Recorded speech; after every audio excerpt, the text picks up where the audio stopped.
Hello, I am Denise Sullivan. I'm a nutrition and health education field specialist with the University of Missouri Extension, serving the urban west region, which is basically the Kansas City metro area. And today we're here to talk about bewaring of the eating season. Now that sounds rather ominous, and so you may be curious what we're going to cover today.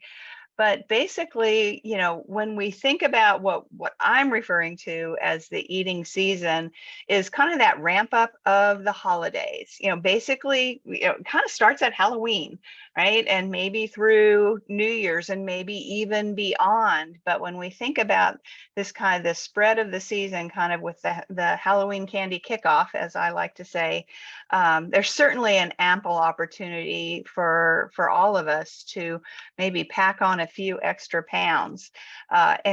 We just typically take in a lot of calories, kind of extra calories during this time of year.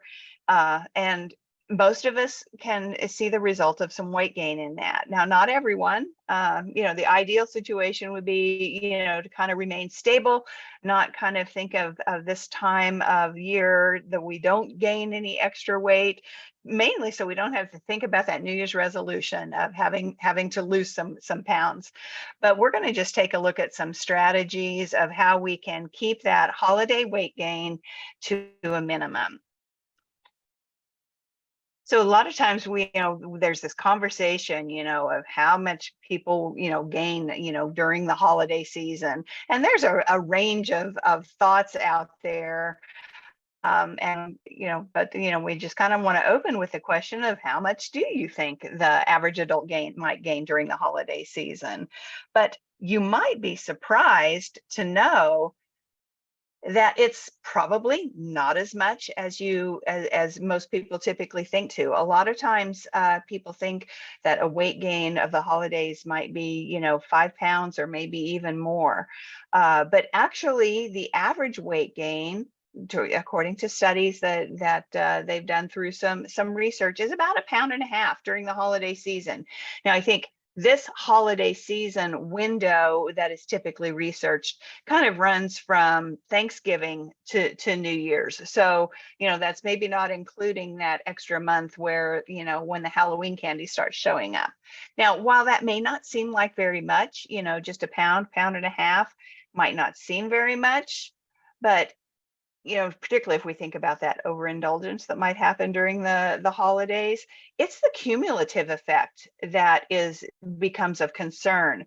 Because while, the average person may gain 1 pound or 1.5 pounds, over the holidays, they don't typically lose that after the holiday season.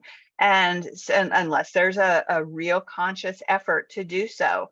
So, it's that cumulative effect of year after year after year, that pound or 1.5 pounds kind of creeping on, if we're not intentional and aware about, what we can do to manage that. So, when we think about some things that weigh 1 pound, what's that look like, and how might I start to recognize that? What really is 1 pound? And here's a couple things that might just be in all of our homes right now. We got a pound of butter or that pound of ground beef, and if we think about how that might, just land on our bodies, where that might happen, would we notice that?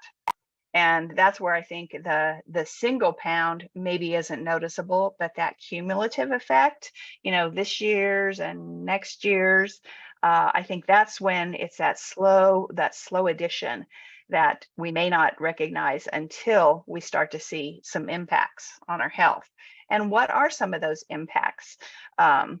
Typically, the things that we can see about the extra weight being a burden on the body, we'll notice it a lot of times first in wear and tear on joints. So if we just think about carrying around that pound of hamburger for the day, it might get kind of tiring at the end of the day. And certainly if we do this year's pound and next year's pound, that's where we start to see that extra burden on the body. And that wear and tear on the joint, it causes pain, and that makes it harder to move and might inhibit then any physical activity that we might intentionally be trying to incorporate into our life. So we can start to see where that compound effect could occur if we're not mindful and careful. The other thing that's very concerning about extra weight that goes on, year after year after year, is that we do know that overweight is a key contributor to type 2 diabetes and heart disease, two of our nation's most prevalent chronic conditions. So if we think about that in terms of what we're eating during the holidays, a lot of times we think, well, how many extra calories, does that take, before we gain that pound? And there's some scientific, there's some math to go along with that. Typically, we think about that pound of extra weight or extra body fat that our extra calories are stored as in our body is about 3,500 calories. And so that's about 250 calories every day for 2 weeks that our body is not utilizing. That could bring 1 pound of extra body weight to us. And so got some yummy looking brownies there. So the average brownie has about 250 calories. So if we start to think about that in terms of some of those foods that we commonly might see, particularly around the holidays, we think about sweet treats that start showing up around, like I said, around Halloween and then continuing through the holidays. And so while it might take us maybe 2 weeks to gain that pound, it takes a lot longer to use it, to lose that pound. And if we think about in terms of walking as just a regular exercise, the average person can burn about 100 calories by walking for 30 minutes. And so if we're going to think about that, it's going to take us, walking 30 minutes for 35 days to lose that extra pound.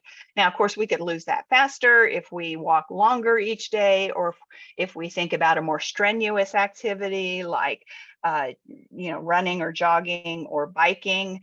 But we start to see that relationship between movement and utilizing calories versus just the input and ingestion of eating those calories, and how that balance works.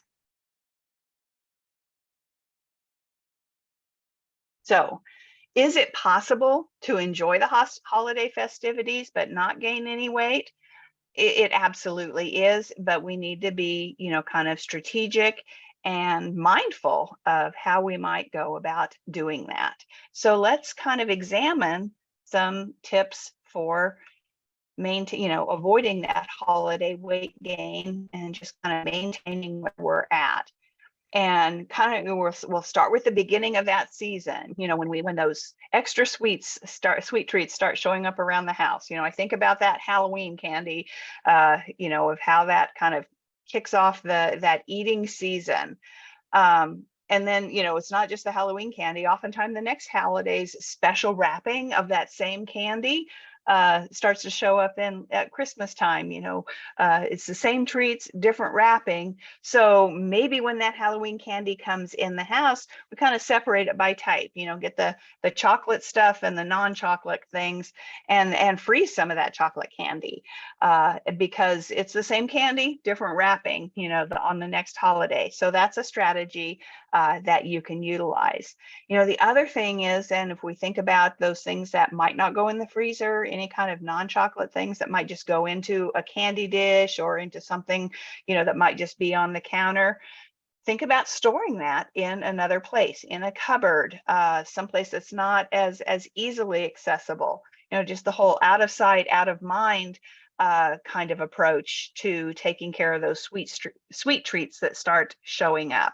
So separating it first, store the chocolate in the freezer, and then, kind of get the others out of sight, out of mind, and thinking, starting with a mindset of, rationing, if you will, and kind of having a plan for how we're going to utilize those sweet treats.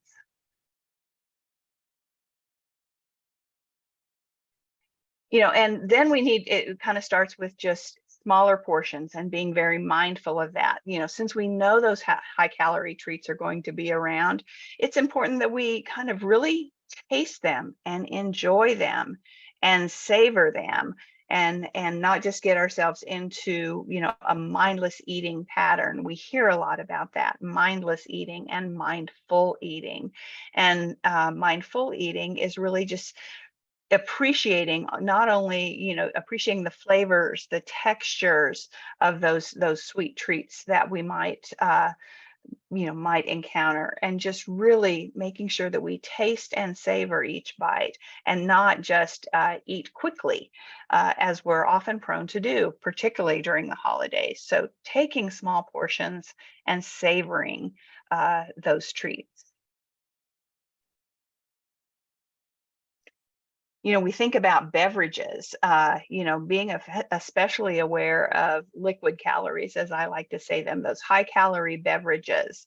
Um, if we think about just even fancy coffees, some of those coffee drinks, flavored coffee drinks, can have 3, 4, 500 calories in them.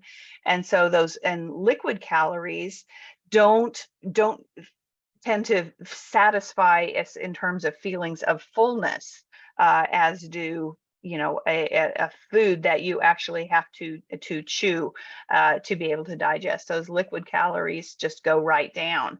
And often too, liquid calories can be a trigger to the desire to then eat more, and utilize those chewing functions. So being particularly mindful of how liquid calories can sneak in and quickly add up. So alternatives to those high calorie drinks, thinking about, just sticking with good old water, a flavored water, unsweetened iced tea, flavored teas, or even club soda with a little bit of flavoring, some citrus. Just thinking about ways to curb those liquid calories and being mindful of those high calorie drinks. Starting with a small plate. And that's one of the things, particularly as we think about holiday eating festivities that typically might start around, Thanksgiving, and then progress through Christmas, New Year's, and all those holiday parties. So starting with a smaller plate, because oftentimes we base our portion size on our plate size rather than our hunger cues. So common human tendency, fill up that space on the plate.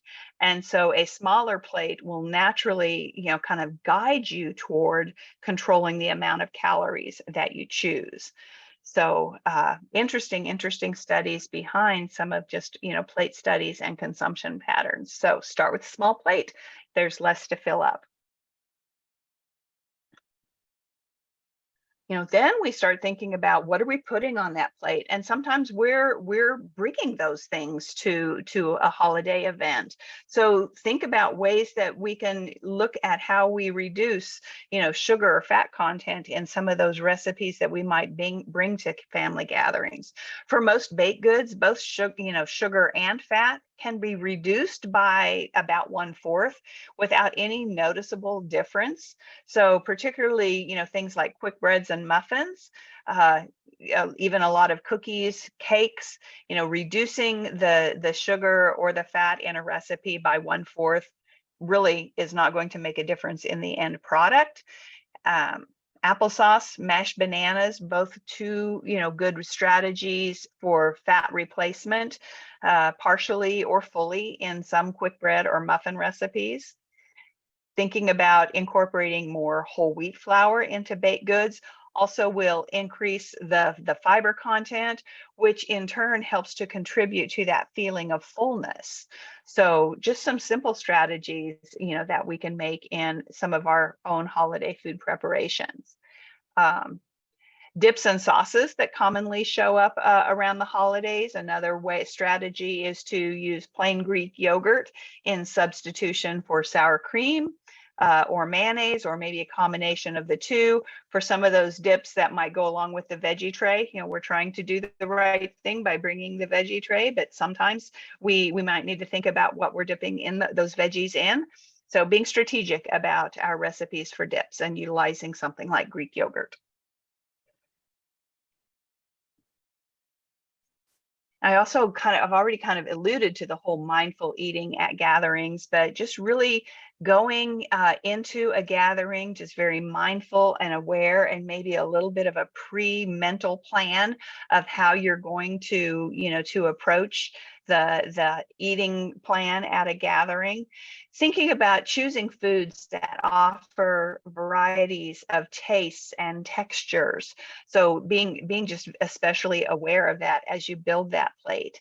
And again, eating slowly, being aware of those flavors, those textures. It's really easy to take in a lot of extra calories, particularly if we're chatting and enjoying the social aspects of a holiday function. And then maybe we don't even remember what we've eaten.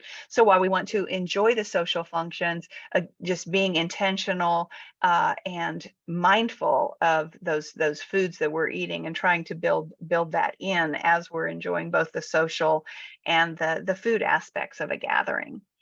As you're thinking about building that plate, be sure to think about including protein and fiber in those food choices. Many of our holiday parties and the spreads at those holiday parties are very carbohydrate rich.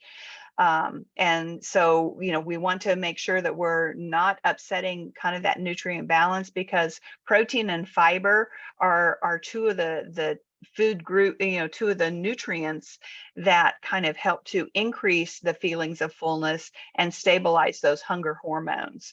So just being mindful, again, that variety that we're trying to get at our holiday function. Be the one to bring, the healthy dish. If you're going to a party, take one of your favorite dishes, a fruit or a veggie tray with a lightened up and modified dip. This is a way that you can be sure that there will be those calorie wise choices to help keep you on track, and others are probably going to appreciate your efforts to offer a healthy choice as well. And it's always kind of fun with the holidays, make it fun and presentable. We kind of start eating with our eyes first. So, a fun veggie tray like the one shown here it kind of just comes with a little bit of extra appeal than something that just, might be stacked up, just, without any kind of artwork. So we can have something there to appreciate and make that choice a little bit more fun. So bring that healthy dish. You will appreciate it. Others will as well. I went a little bit too fast there. Practice what we call the 15-minute rule. And this is one of those things, this helps us think about slowing down how we're eating. And so if we think about that food that the variety of foods that we put on our small plate, and we try to eat that slowly and mindfully, when you finish that, give yourself another 15 minutes, before you decide, I'm going to go back. Have a conversation with someone, get involved in some sort of activity, whether it's just a fun game that might be going on, or an actual physical activity that we might try to incorporate to help us keep from thinking about food. And during that 15-minute timeline, that's a lot of where our brain kind of gets the message from our gut that, hey, we're kind of full. I don't really need anything else to eat. So it's just about kind of being cued in, tuned into your body's hunger cues, and just thinking about, am I hungry, or am I just eating just because it's there? I mentioned, the whole get moving thing, and this is something that we seem to hear a lot of, particularly at Thanksgiving. A lot of times we'll say, after the meal, let's go out and, throw a ball around, rake some leaves, just go for a walk, something that can just get us moving. Not only does that help in that calorie expenditure, but it helps in healthy digestion as well, that we don't just eat this, wonderful family feast and then sit. So get moving, do some physical, some physical activity, even if it's just a walk around the block. At Christmas time, maybe it's going and looking at the holiday lights, and instead of jumping in the car and just driving around and seeing them all, maybe go for a walk to see what the neighbors have done, or drive to the place where it's all the cool lights are, and then getting parking and getting out to walk it and see it. um, Even if it's cold outside, there's always ways to do physical activity. Put on some music and just dance. Do some commercial cardio during the football game. Don't just sit and watch the football game, but get up and move, during the commercials or while teams taking a timeout. There's ways to incorporate some physical activity even in amongst some of our activities that we do just around the holidays traditionally. So, if we make some wise decisions now, maybe we don't have to think about that New Year's resolution to lose the weight. So, it all starts with a mindful approach. Some things that you may not think about that also impact holiday and holiday weight gain, but weight gain and your body's use of calories. Sleep. Sleep restriction and lack of sleep actually increases your hunger hormone levels, which kind of lead us to that higher calorie intake, because our hunger hormones are kind of out of balance. uh, Inadequate sleep is also linked to lower metabolism. And so can be caused by alterations to that circadian rhythm that kind of guides and regulates our sleep patterns. So we certainly, the holiday season we feel more busy as well, which may lead us to not getting enough sleep. This is one of those things that we just need to be very intentional about. I think we could all benefit all year long from really evaluating our sleep habits and thinking about how that might be related to just some other things that we're trying to be mindful of with our health. So getting enough sleep definitely impacts our metabolism and our hunger hormones. And then stress as well, keeping up with the demands of the holidays, holiday after holiday after holiday, it can be very stressful, all the things that we have to get done. Stressed individuals commonly have high levels of cortisol, which is a hormone that's released in response to stress. And chronic high cortisol levels can cause weight gain and have been linked to greater food intake. So we get that stress under control, and those there are ways that we can do that. We can think about that in terms of taking a walk as a matter of stress management, kind of utilizing that as to help build that daily activity.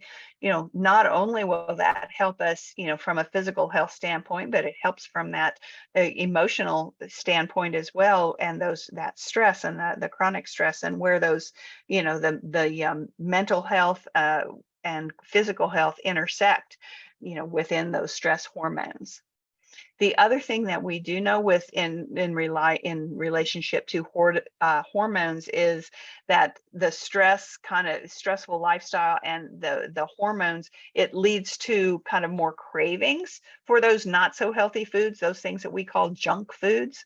And again, so mindfully just being strategic about how we incorporate some of those more healthful foods throughout the day, things like our fruits, our vegetables, some protein, that helps us to maintain those hormone levels, to reduce those cravings for junk food, to rein in some of that cortisol production. So there are relationships definitely to the healthy eating patterns and stress and cortisol. So how am I going to do that? How do I possibly think about all of those things? Well, we like to think about it in terms of SMART goals. Now, you may be familiar with SMART goals, and this may be one of those keys to staying in control during the eating season. And when we talk about SMART goals, it's an acronym for goals that fit this pattern. So goals that are specific, and not vague. Not just, oh, I'm going to eat healthier. No, it's going to be, I'm going to incorporate a fruit or vegetable snack mid-morning and mid-afternoon to help me meet those nutrition goals and curb that hunger. Okay, that's very specific of how we could do that. We want to make it, though, a little bit more measurable. So I'm going to include a fruit or vegetable as an afternoon snack, but how much? Well, I'm going to either choose a half a cup of fresh fruit or a half a cup of fresh vegetables. Maybe I'll include both, for my snack. But making it measurable, something that's measurable by time, by amount, by distance. Because sometimes we're thinking about physical activity goals, maybe it's like I'm going to walk for 15 minutes after the holiday meal. Okay. And maybe then that sets me the habit to, I'm going to walk 15 minutes after dinner every evening to help with digestion, to help with my sleep. We start to thinking about how measurable that can be. We do want it to be achievable. For someone, for instance, who is not physically active, I wouldn't want somebody to say, I'm going to go out and run a mile every night. That's not very achievable. But, maybe 15 minutes 4 times a week would be achievable, within the time frame that I want to establish. Because well, I'm gonna go ahead and go in order. So it needs to be achievable within the time frame that we establish. The R stands for relevant. Relevant. Sometimes we'll see that as realistic, but I think as realistic as kind of as the same as achievable. So relevant, and that means it's something that's important to you. It's not something someone else thinks you should do, that your doctor says you should do. It's relevant and it's important to you. And then that T, stands for time bound. As I mentioned, it kind of goes along with that achievable thing. Sometimes, and we'll see the intersection and the interrelationship of all these aspects of a SMART goal. But don't try to rush it. Don't try to overdo. And I think that particularly in terms of physical activity, if someone's never been physically active, a goal of trying to go out and run a mile every night, not achievable, not very realistic, and might be pushing it within that week's time period. So don't rush it. We just want to be very careful and mindful of that. And if we just want to maintain our weight during that the holiday season, that might be just the piece of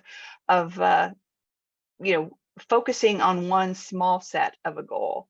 But it does need to be something that you can work on and see some success on during a specific time period. If your goal is just going to be I'm just not going to gain weight, I'm going to just maintain my weight during the holiday season. Well, that's a good goal, but it's not really something I could see you do. But I could see you say, oh, I could see you taking a smaller plate for the holiday party, and I could see you in, getting an extra serving of fruits or vegetables. We just want to think about it in terms of being visible to someone else that you are working on a SMART goal. That's generally the formula that we think of in terms of SMART.